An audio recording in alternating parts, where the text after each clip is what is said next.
JNU के टुकड़े टुकड़े गैंग के भूतपूर्व सरगना कन्हैया कुमार फिर से चर्चा में आ गए हैं। जनता के आक्रोश से भरे एक युवा ने कल उन्हें उन्हीं के संसदीय क्षेत्र में उन्हीं की नक्सलवादी क्रांति की भाषा में उत्तर दे दिया। हालांकि हम हिंसा का कदापि समर्थन नहीं करते, लेकिन इस घटना की निंदा करने वालों को कन्हैया के समर्थक इंडी गठबंधन के 20 गुंडों द्वारा वहीं पर उस युवक को अधमरा करने की भी निंदा करनी चाहिए। क्या नक्सलवादियों के लिए एक पक्ष की ही हिंसा निंदनीय होती है?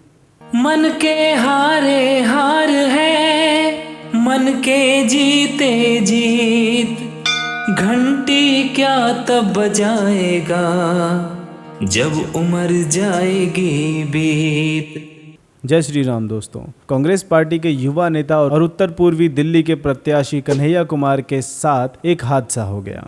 अपने संसदीय क्षेत्र में वो चुनाव प्रचार कर रहे थे। प्रचार के दौरान एक युवक आया, उन्हें माला पहनाई और फिर इस अशोभनीय कार्य को अंजाम दिया। इस अशोभनीय कार्य को अंजाम देने वाले युवक का नाम बताया गया है दक्ष चौधरी।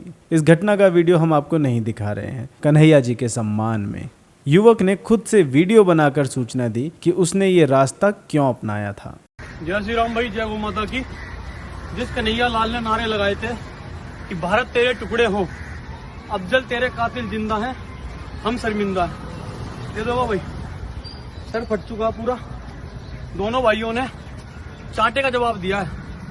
चौथे पुस्ते पे रैली थी यहाँ पे, चौथे पुस्ता उस्मानपुर पे रैली थी भाई, और वहाँ बोल के मुंह पे स्याही फेंक कर मुंह पे चाटा देकर जवाब दिया है कि भारत के टुकड़े कोई नहीं कर सकता जब तक हमारे जैसे सनातनी शेर जिंदा है। जो उसके भक्त थे, जो सेवक थे, वो सर फाड़ दिया भाई। मेरा सर भाई फट गया। देश को तोड़ने की बात करता है, इसे दिल्ली में भी नहीं घुसने देंगे।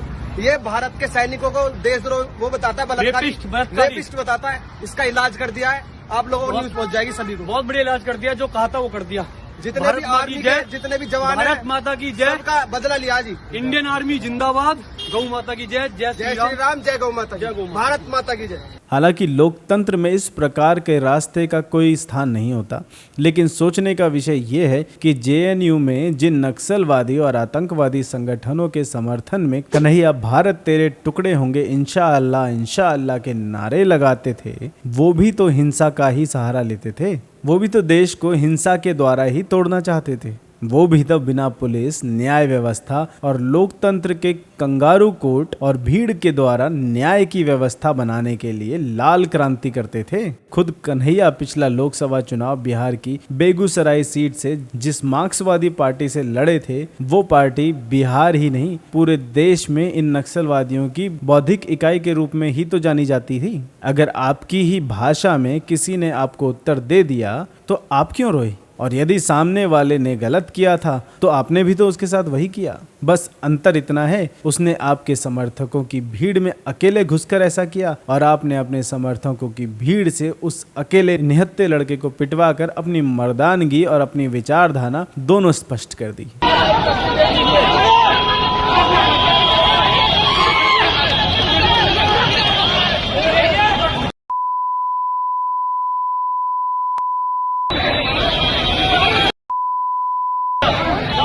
क्या अपने नेता की सहमति के बिना ऐसा कोई कर सकता है? लेकिन हाँ, आपकी इस हरकत से किसी को आश्चर्य नहीं हुआ। अगर आप हिंसा ना करवाते तो आश्चर्य जरूर होता, लेकिन ये हिंसा ही सबसे ओछी हरकत नहीं थी जो आपने की है। कांग्रेस और वामपंथ का संगम, जिसमें आम आदमी पार्टी का तड़का भी लगा हुआ हो, वो कितना निम्न स्तर तक गिर सकता है, उसका उदाहरण आज कन्हैया समर्थकों ने दे दिया। सोशल मीडिया पर कोई दक्ष की फोटो टी राजा सिंह के साथ दिखा रहा है, कोई दक्ष की रील्स दिखा रहा है जहां उसने हथियारों का प्रदर्शन किया है, लेकिन इससे भी नीचे गिरते हुए कुछ लोगों ने दक्ष के डांस करते हुए कुछ वीडियोस डाले हैं। वो संभवतः उसके पारिवारिक कार्यक्रमों के हैं। उनमें महिलाओं को भी दिखाया गया है, उनका चेहरा भी नहीं छुपाया गया। आप लोग सोच सकते हैं कि अब हम ज्यादा रिएक्ट कर रहे हैं। ठीक है, किसी के परिवार की महिलाओं को ऐसे विवाद के बीच में लेकर आना और उनकी पहचान सार्वजनिक करना नैतिक दृष्टि से तो ठीक नहीं है, लेकिन उन समर्थकों ने ऐसा भी क्या बड़ा पाप कर दिया? वो शायद भूल रहे हैं कि ये घटना उत्तर पूर्वी दिल्ली के उस्मानपुर इलाके में हुई है।